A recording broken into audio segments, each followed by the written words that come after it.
Assalamualaikum warahmatullahi wabarakatuh. Waalaikumsalam. Alhamdulillah nahmaduhu wa nasta'inuhu wa nastaghfiruh wa natubu ilaih wa na'udzu billahi min syururi anfusina wa min sayyiati a'malina may yahdihillahu fala mudilla lahu wa man yudlil fala hadiyalah. Asyhadu an la ilaha illallah wahdahu la syarika lah wa asyhadu anna Muhammadan abduhu wa rasuluh alladzi la nabiyya ba'dah. Allahumma shalli wa sallim ala nabiyyina Muhammadin wa alihi wa sahbihi wasallam. Allahumma subhanaka la ilma lana illa ma 'allamtana wa 'allimna ma yanfa'una wa zidna ilman. Rabbana atina fid dunya hasanah wa fil akhirati hasanah wa qina adzabannar. Amin. Halo, yang di luar halo. Ini ngegolak kayak gini kan? Saya Ini saheng nih, heng gitu. ada saheng gitu. Juga cai digodong. Baik, kita lanjutkan kajian kita ya, masih di surat An-Nisa. Dan ayat yang akan kita bahas adalah ayat 85. A'udzubillahi minasyaitonirrajim. Bismillahirrahmanirrahim. Man yashfa' syafa'atan hasanatan yakun lahu nasibu minha. Wa may yashfa' syafa'atan sayyi'atan yakun lahu kiflu minha. Wa kana Allahu 'ala kulli syai'in muqita. Ini ayat tentang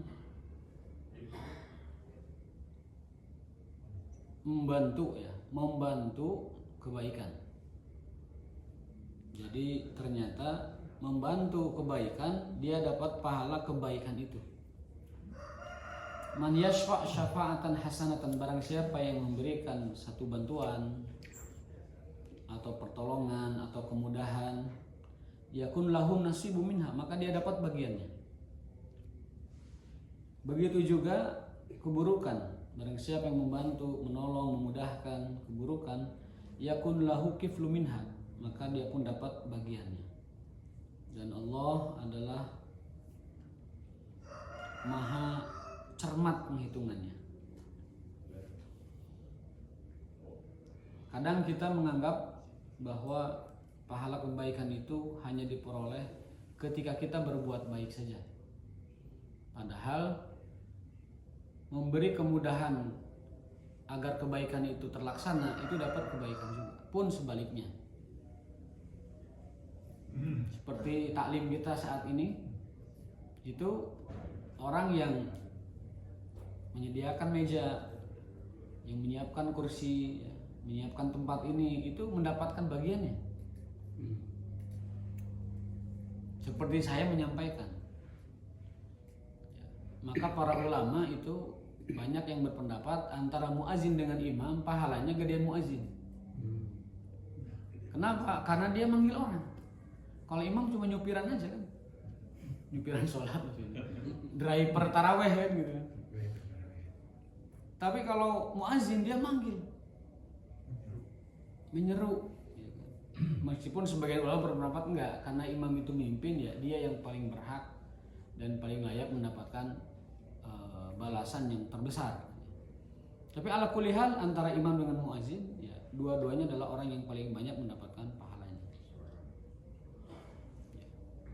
Pun kebalikan ya, saat ini kita banyak menyaksikan orang di bulan Ramadan muka warteg, muka warung nasi, alasannya ndak sanes abdi nuk mam nagih gitu. Tetapi dia menyebabkan orang makan di siang Ramadan.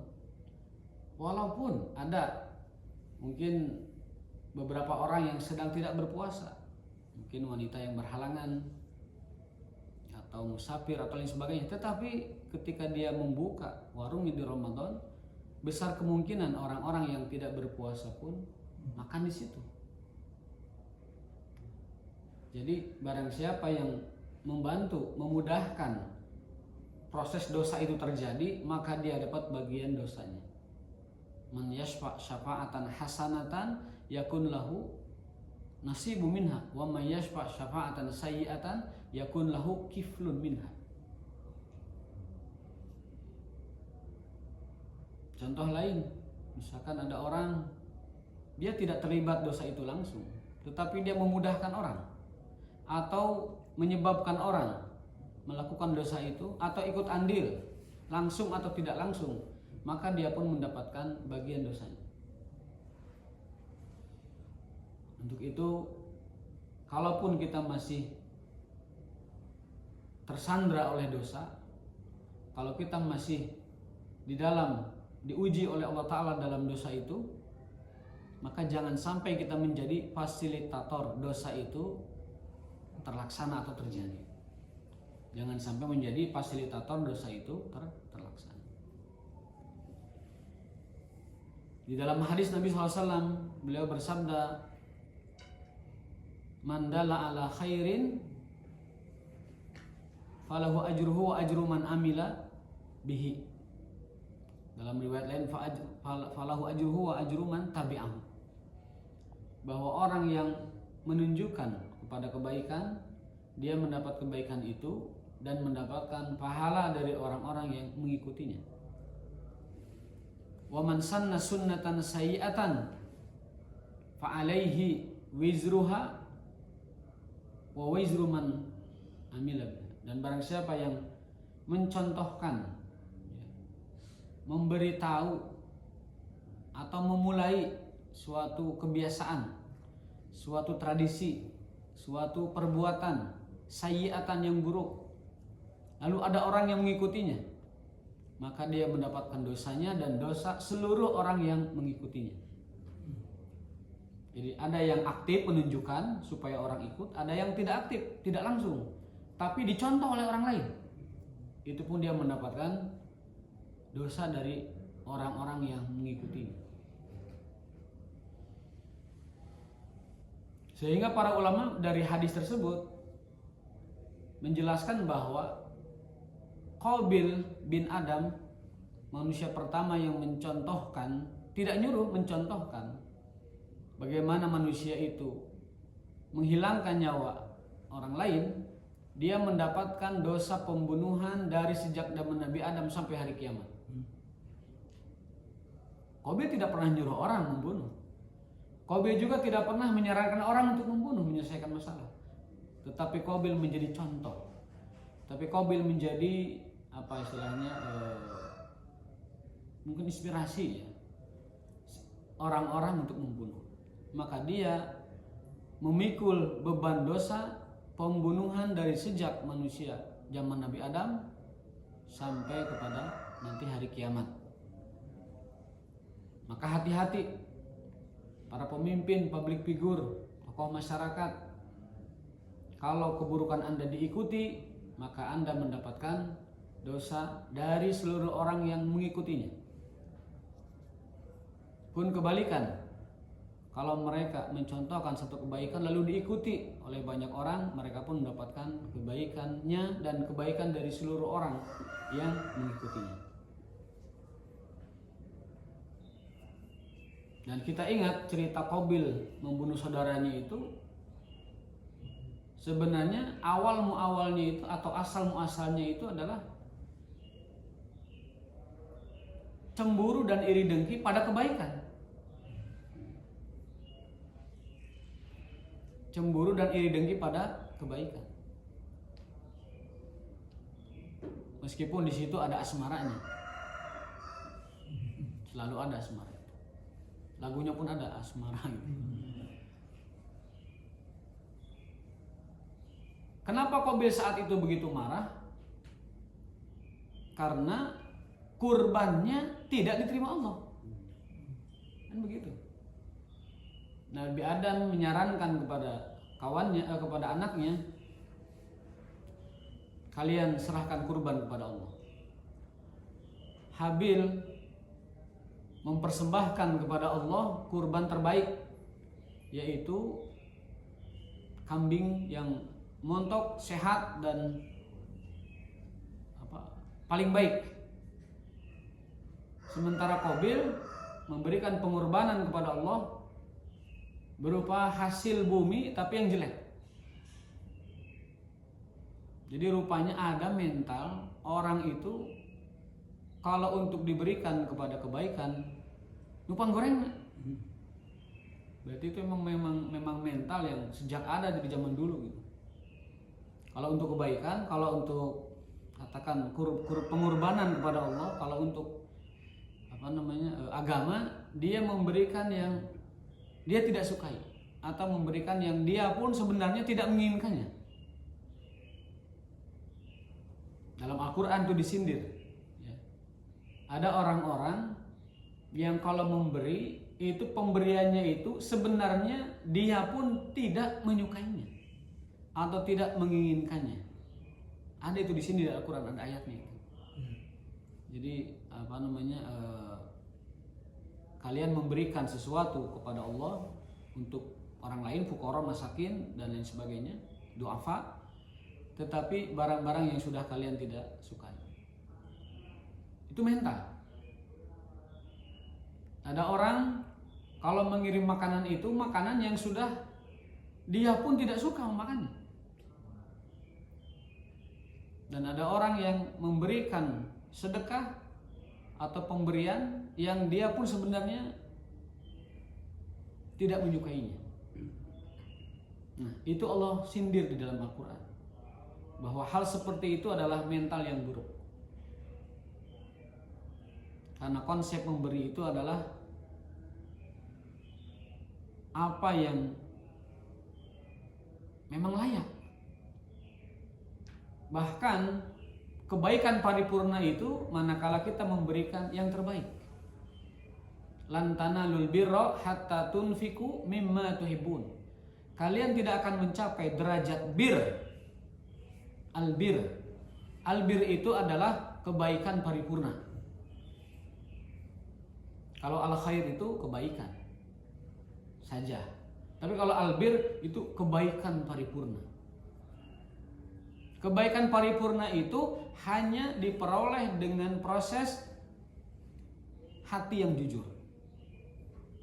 Inna sidqa yahdi ilal bir. Sesungguhnya kejujuran membawa kepada albir, kebaikan paripurna. Jadi untuk menjadi albir, kebaikan itu tidak cukup hanya kebaikan itu semata, tetapi kebaikan yang dilakukan dengan ketulusan dan kejujuran. Contoh paling ringannya tadi dalam bersedekah. Allah berfirman, lan tanalul birra hatta tunfiqu mimma tuhibbun. Juz berapa itu? Juz 4 ya. Kalian tidak akan mencapai derajat albir hingga kalian menginfakkan atau tunfiku yang menginfakkan ma tuhibun, apa yang kalian sukai, apa yang kalian cintai.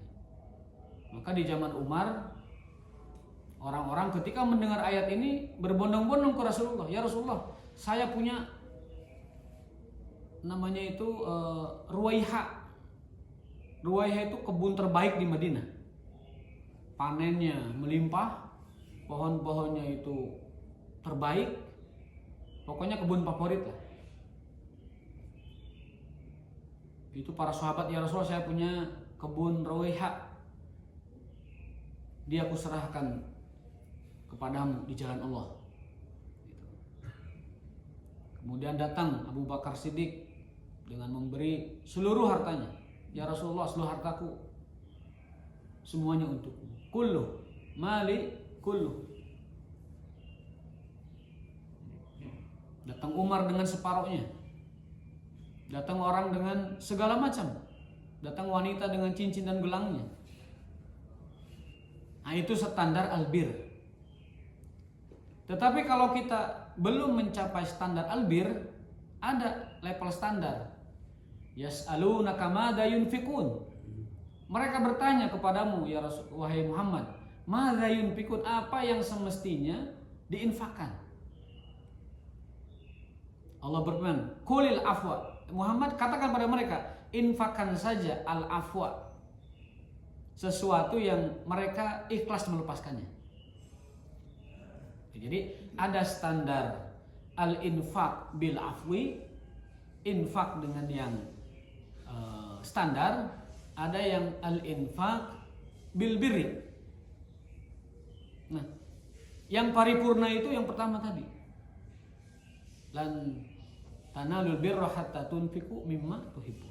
Kalau kita sudah memberikan kebaikan itu adalah yang kita anggap itu baik dan bahkan terbaik, maka kita mencapai derajat albir. Tapi kalau kita masih menginfakkan atau mensedekahkan atau menyumbangkan untuk Allah dan Rasulnya hal yang biasa, maka kita derajatnya adalah masih al-infaq bil afwi. Qulil afwa. Yas'alunaka madza yunfikun qulil afwa.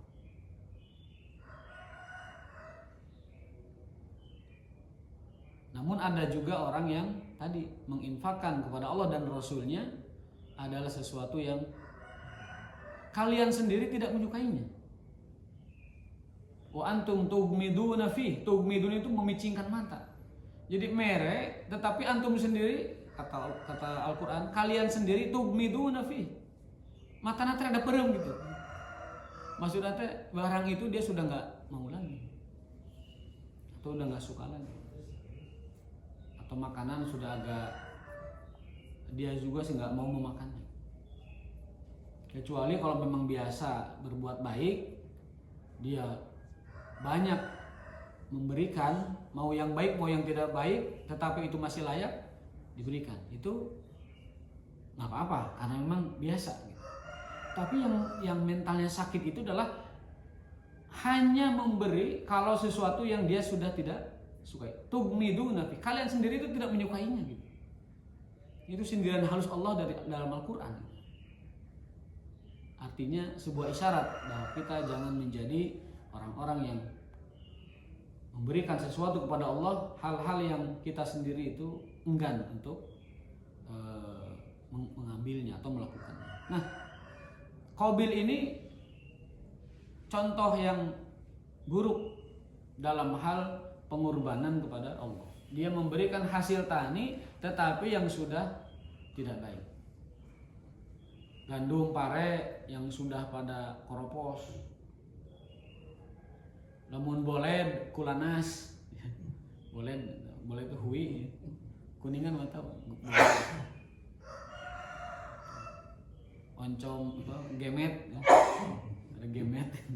Gemet itu apa bahasa Bandungnya itu gemet itu combrok. Bahasa Kuningannya gemet. Gak tau dari bahasa itu gemet. Kayak benda antariksa itu gemet. Komet. Komet. Jadi ini mental Qabil ini. Sehingga Allah memutuskan yang Allah akan terima adalah pemberian yang berasal dari takwa. Ini ayat paling mengerikan bagi saya dalam hal kebaikan. Innama yataqabbalullahu minal muttaqin. Lihat. Allah hanya menerima minal muttaqin, dari jiwa-jiwa yang takwa. Berarti mafhum mukhalafahnya, mafhum terbaliknya, Allah tidak akan menerima kebaikan yang tidak berasal dari jiwa yang takwa.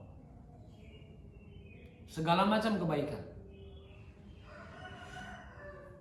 Kebaikan mahdoh ibadah, kebaikan anjuran mustahabat, kebaikan penyempurna mukammilat, atau kebaikan yang sifatnya umum, kebaikan universal. Allah menegaskan innama yataqabbalullahu minal muttaqin. Allah hanya menerima kebaikan dari jiwa yang takwa. Jiwa yang takwa itu adalah jiwa yang apabila melakukan kebaikan penuh dengan rasa cinta, penuh dengan rasa harap, juga penuh dengan rasa cemas. Cinta, senang melakukan kebaikan itu dengan penuh keridhaan dan kepatuhan. Harap, yaitu yakin kebaikannya diterima. Cemas, apabila kebaikannya itu khawatir tidak diterima, sehingga dia mengevaluasi, memperbaiki, terus meningkatkan kualitas dari kebaikannya itu. Itu sepenggal pelajaran dari kisahnya Qabil, bahwa barang siapa yang menunjukkan manusia kepada kebaikan atau memberikan kemudahan atau contoh, bahkan ya, secara pasif memberi contoh lalu diikuti oleh orang, maka dapat kebaikannya. Pun kebalikan, Maka Rasul SAW dalam konteks zaman Rasulullah SAW itu beliau mengasih contoh juga. Kata beliau bahwa orang yang pertama kali membawa patung berhala ke Mekah itu namanya Amr bin Luhai. Dia menanggung dosa kemusyrikan seluruh orang di Jazirah Arab. Bayangkan. Selain pelaku-pelaku kemusyrikan itu dosa, tetapi dia yang paling besar dosanya. Jadi ada orang jahiliyah, orang Quraisy namanya Amr bin Luhai. Amr bin Luhai, bukan Lihai ya, Luhai. Dia orang pertama yang membawa patung berhala ke Jazirah Arab, bayangkan. Lalu kemusyrikannya itu diikuti oleh seluruh Jazirah Arab kecuali yang Allah rahmati saja yang tidak terbuai dengan kemusyrikan. Maka dia menanggung tadi dosa kemusyrikan seluruh bangsa Arab.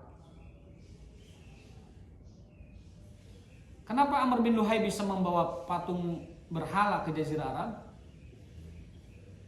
Ternyata ada sebab politis juga. Ketika Amr bin Luhai berdagang ke Damaskus, dulu Damaskus itu pusat Romawi Timur, maju sekali. Kota Damaskus itu dulu adalah pusat peradaban Romawi Timur. Karena Romawi memang berjayanya di timur. Sangat maju sekali. Lalu Amr bin Luhai ini karena dia tokoh ya, melihat ini kok Damaskus maju sekali. Akhirnya dia terbuai, bertanya kepada orang-orang di sana, kok kalian bisa maju? Bertanyanya kepada orang yang non terdidik. Kalau bahasanya itu tidak well educated, tidak terdidik. Nanya ke orang biasa. Kalau nanyanya ke filosof mungkin jawabannya kita maju karena begini. Ini nanyanya kepada orang biasa. Orang-orang menjawabnya kami maju karena kami menyembah Tuhan itu. Jawabannya begitu. Jadi mengaitkan kemajuan Romawi dengan keberadaan patung yang berwujud dewa yang berwujud patung itu, dewa Romawi. Akhirnya dia minta dibikin patung itu juga. Singkat cerita, patung tersebut yang sama dengan patung yang ada di Romawi dibawa ke Jazirah Arab. Lalu diikuti oleh orang-orang Arab dengan propaganda bahwa Damaskus, Romawi maju ini gara-gara patung ini. Maka kita buat yang banyak patung kayak gini. Diperbanyaklah patung itu.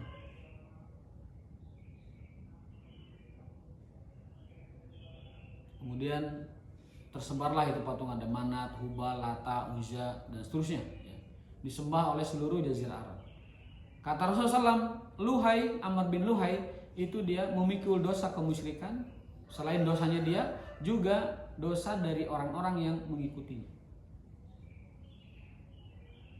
Maka kita sangat khawatir apabila kita berbuat satu keburukan diikuti oleh orang lain. Yang paling terkecil skalanya adalah keburukan kita diikuti oleh anak keturunan kita. Kalau sampai keburukan kita diikuti anak keturunan kita, maka kita telah melakukan dosa jariyah. Jadi ada pahala jariyah, ada dosa jariyah. Untungnya kita bukan public figure, sehingga keburukan kita tidak ada yang ikuti.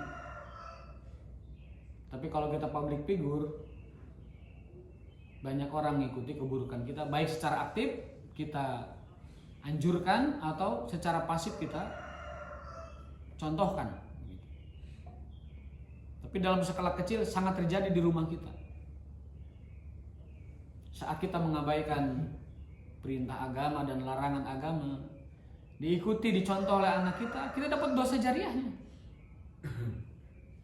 Pun saat kita mencontoh kebaikan, diikuti oleh anak keturunan kita, kita pun dapat pahala jariyahnya.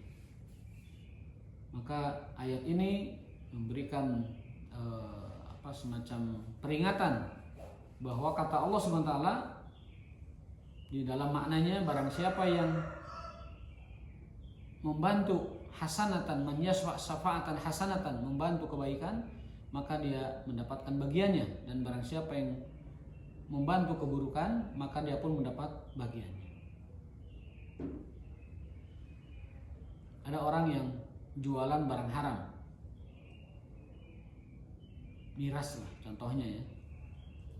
Lalu dia mengatakan bahwa saya mah tidak minum, saya tidak meminumnya.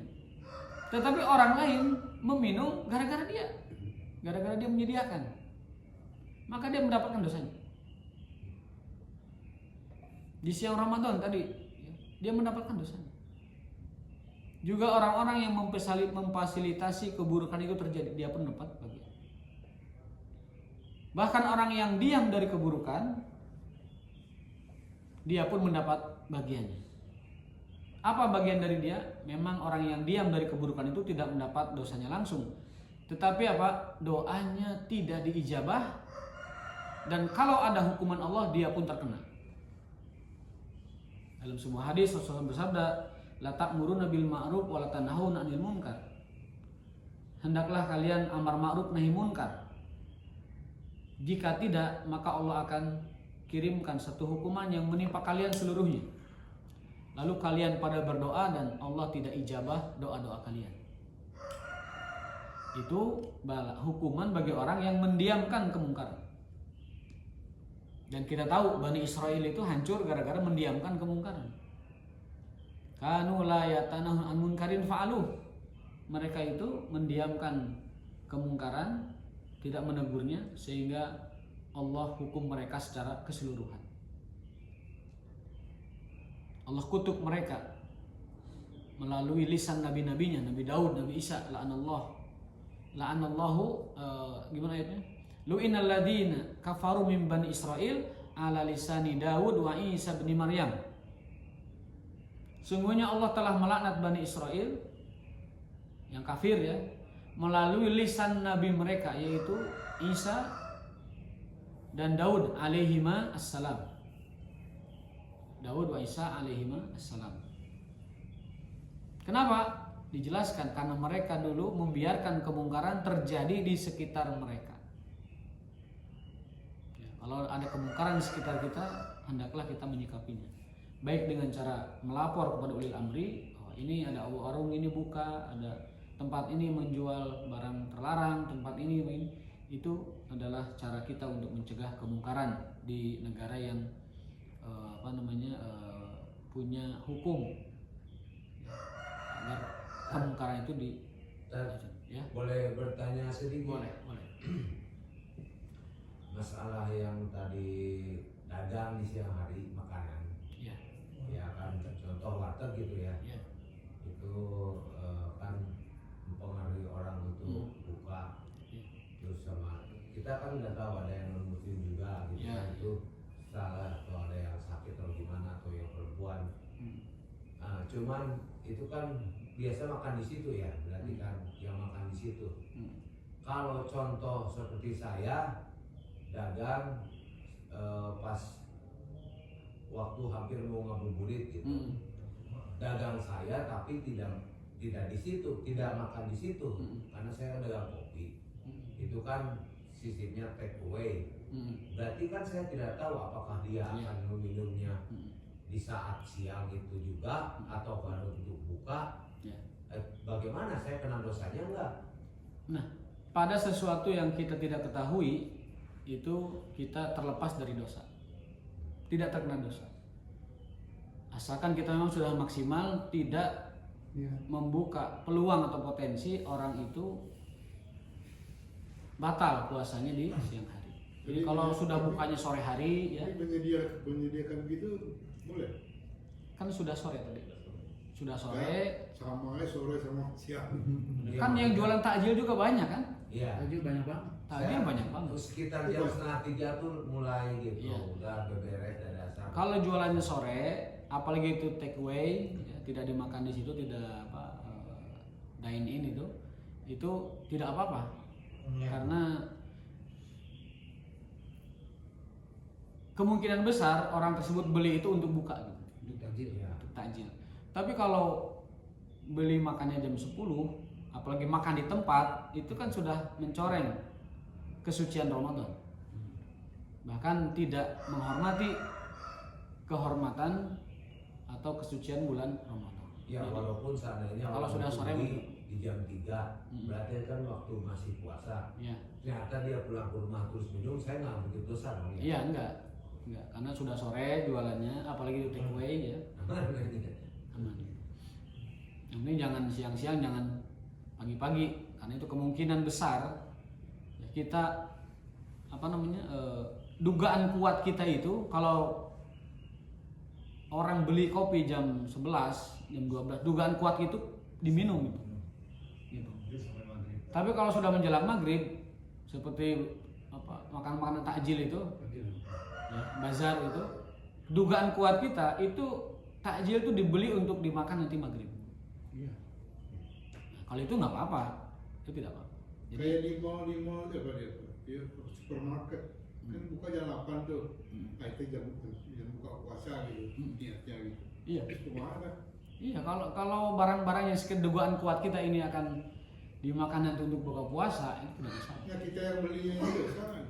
Yang beli, Jam 8 udah beli makan untuk buka puasa. Kan Ya. nggak boleh ya. kan niatnya untuk maghrib, nggak apa-apa. Jadi boleh jam 10 juga boleh. Boleh. Boleh. Boleh. Cuman logikanya gini, kalau orang ke warung makan nasi Padang misalnya, belinya jam 8. Itu kalau dimaghribkan itu Kasih. Iya. bisa basi, Kan dipanasin lagi bisa. Berkah. bisa. Jadi dugaan kuatnya itu dikhawatirkan itu dimakan jam 11 gitu. Bukan jam 10. Jadi dikembalikan kepada dugaan kuat kita. Golabatu dzon Yang namanya. penting niatnya aja lah. Niat. Yang penting niatnya dan dugaan kuat kita selaku. Jadi bedakan dulu pembeli dan penjual gitu. Yang sedang kita bahas itu kalau kita sebagai penjual, kita sebagai pedagang. Man yasfa syafa'atan sayyi'atan, barang siapa yang membantu ta'awun ya, saling tolong menolong atau memudahkan atau membuat orang berpotensi melakukan sebuah dosa, yakun lahu kiflun minha, maka dia kebagian dosa itu.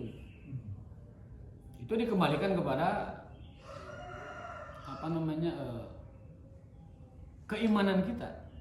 Itu pedagang mempengaruhi income nggak Pak? Misalnya sebulan penuh nggak buka sebentar, itu ngaruh ke Kalau pedagangnya cermat, dia sudah hitung-hitungan. 11 bulan dia buka, itu bisa mengcover. Ada yang begitu hitungannya.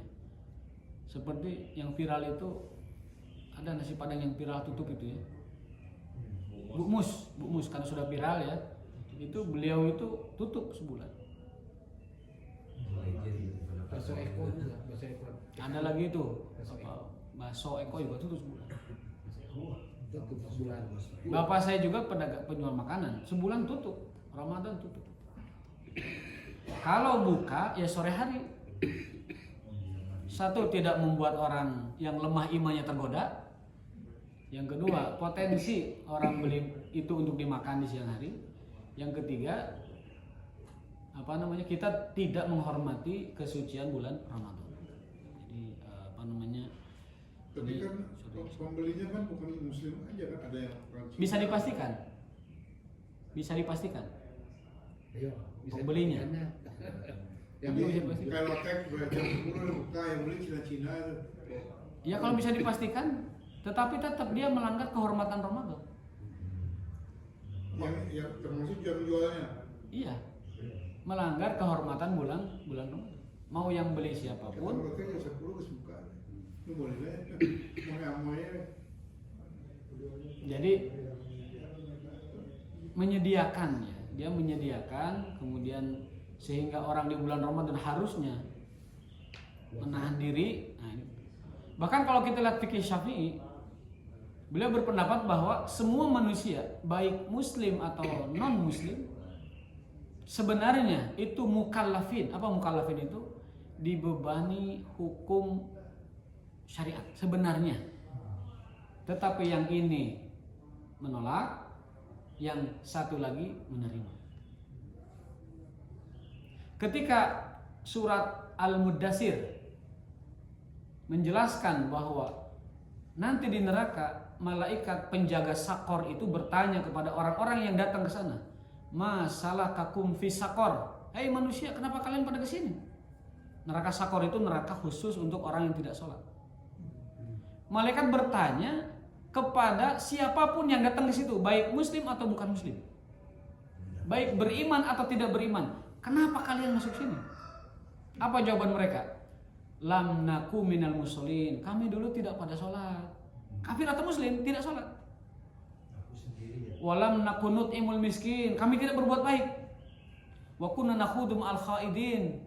Kami kadang ngolok-ngolok agama. Di ayat itu kata para ulama itu tidak dijelaskan siapa yang tidak sholatnya. Artinya bahwa orang muslim dan non muslim sebenarnya dalam pandangan agama, dalam perhitungan Allah, mereka itu mukallaf. Mukallaf itu dibebani tanggung jawab agama, syariah. Hanya ini menolak dan ini menerima. Hanya ini mengimani dan ini tidak mengimani. Tetapi beban kewajibannya sama.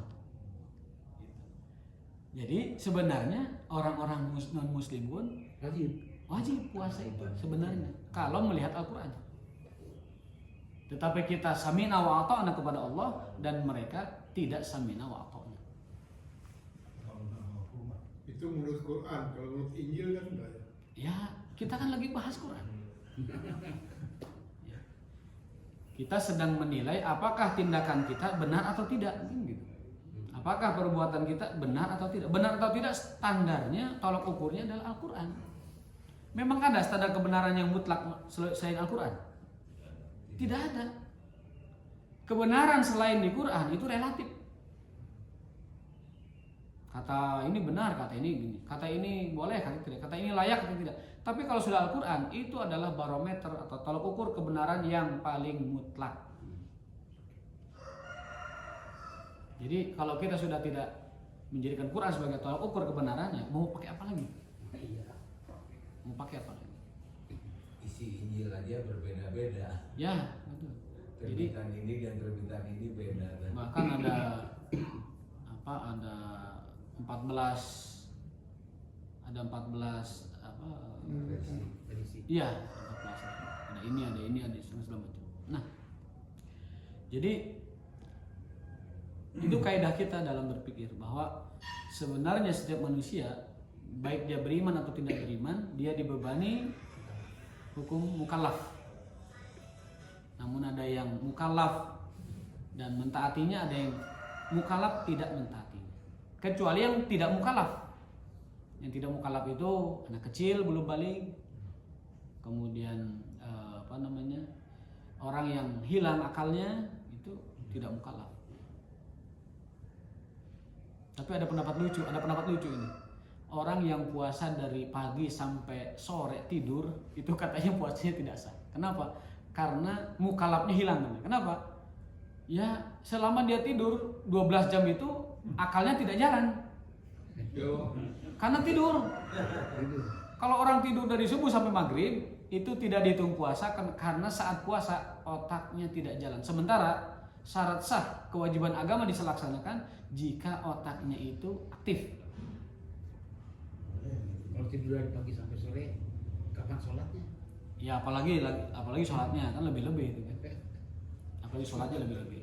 Ini secara hukum ada ulama pendapat bahwa orang yang dari subuh sampai maghrib tidur, dia diperlakukan seperti orang yang hilang akal. Jika nugelo diperlakukan seperti orang gila. Saya pernah ada ketika Asal ada bangunnya Pak, ada bangunnya sedikit di siang hari ya sejam 2 jam lah. Itu masih sah puasanya. Bawahnya hanya sholat aja. Misalkan dari subuh tidur, bangun lohor, tidur lagi, bangun asar, tidur lagi sampai maghrib, itu masih sah. Karena ada waktu dia sadar. Tapi kalau dia tidak ada waktu sadar sama sekali, dihukumnya diperlakukan seperti orang yang hilang akal atau gila. Jadi nggak dosa dong. Nggak dosa. Cuman kalau seharian tidak bangun sama sekali, ya tidak sah puasanya. Ya. Tidak sah puasanya. Baik, terima kasih atas perhatiannya. Kesimpulannya adalah marilah sama-sama kita, kalau tidak bisa berbuat baik, minimal menjadi memudahkan orang berbuat baik ataupun menjadi fasilitator kebaikan. Qul qouli hadza wa astaghfiru lakum. Subhanakallahumma wa bihamdika asyhadu an la ilaha illa anta astaghfiruka wa atubu ilaik. Assalamualaikum warahmatullahi wabarakatuh.